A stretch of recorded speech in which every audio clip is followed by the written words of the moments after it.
आपको न्याय चाहिए, मिलेगा न्याय, लड़ो, आवाज उठाओ। ये फोनों में जितनी चीजें कैद हो रही है ना, हम भी फोन में कैद हो चुके हैं साहब। हम लड़ाई लड़नी भूल चुके हैं। हम भूल चुके हैं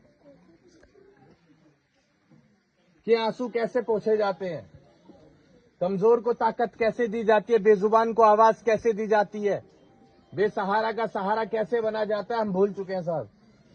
यहां से जाएंगे, वीडियो देखेंगे कोई और अपना मनोरंजन करके सो जाएंगे। कोई मतलब नहीं होगा किसी को कि क्यों आए थे, किसके लिए आए थे, क्या घटना थी, क्या पीड़ित परिवार का दर्द था। किसी को कोई मतलब नहीं होगा। फिर तो विचार तो आप लोग कीजिएगा। रंजीत से हमारी मुलाकात 4 साल पहले हुई थी, लगभग 4 साल 4.5 साल पहले दिल्ली में हमारा कार्यक्रम था। उस कार्यक्रम में रंजीत आया था। संगठन को लेकर मेहनत भी बहुत करी है।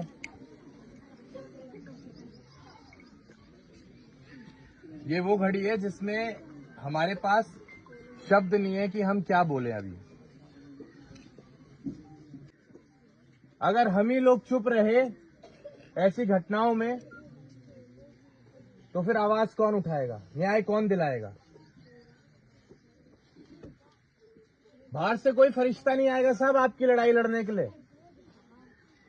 आपकी लड़ाई आपको ही लड़नी पड़ेगी। बस आपको समझना पड़ेगा लड़ाई के लिए किस ताकत की हमें जरूरत पड़ेगी, और वो ताकत यही है जो आज आप लोग खड़े हुए हैं। ताकत भी यहीं पर छुपी हुई है।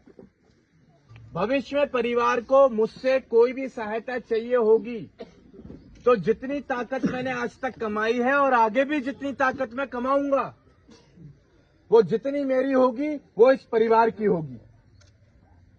जितनी ताकत मेरे पास होगी उतनी ताकत इस परिवार की भी होगी। इससे ज्यादा क्या चाहिए, इससे ज्यादा क्या चाहिए बताओ। अब बाकी लड़ाई तो आपको लड़नी पड़ेगी ना साहब।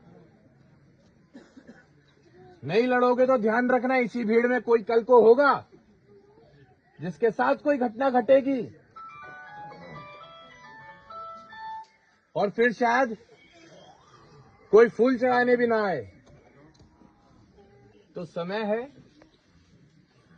संगठित रहिए। आगे बहुत लड़ाइयां हैं जो हमें लड़नी है।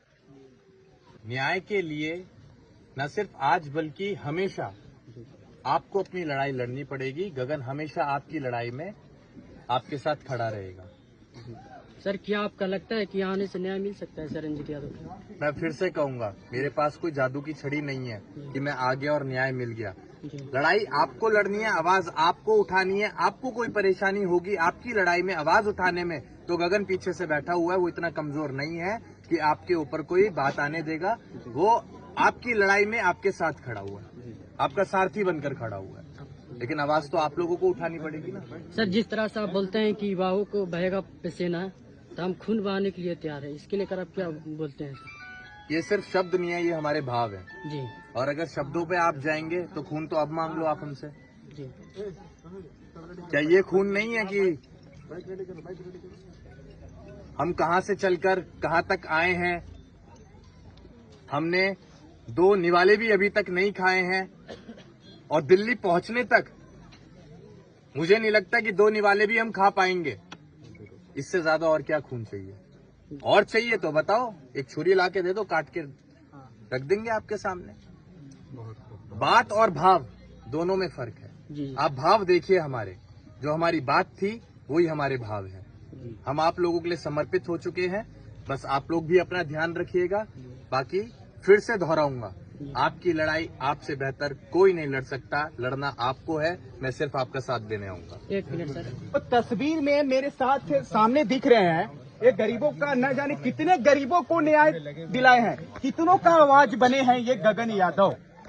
ये ज्यादा एज का नहीं है, ये 50 साल का कोई नहीं है, ये यंग खून, ये जो दिख रहे हैं मेरे साथ वीडियो में तस्वीर में जो दिख रहे हैं, ये न्याय यात्रा यहाँ से ये चतरा चलकर एसपी साहब से मिलने जा रहे हैं रंजीत यादव को न्याय दिलाने के लिए।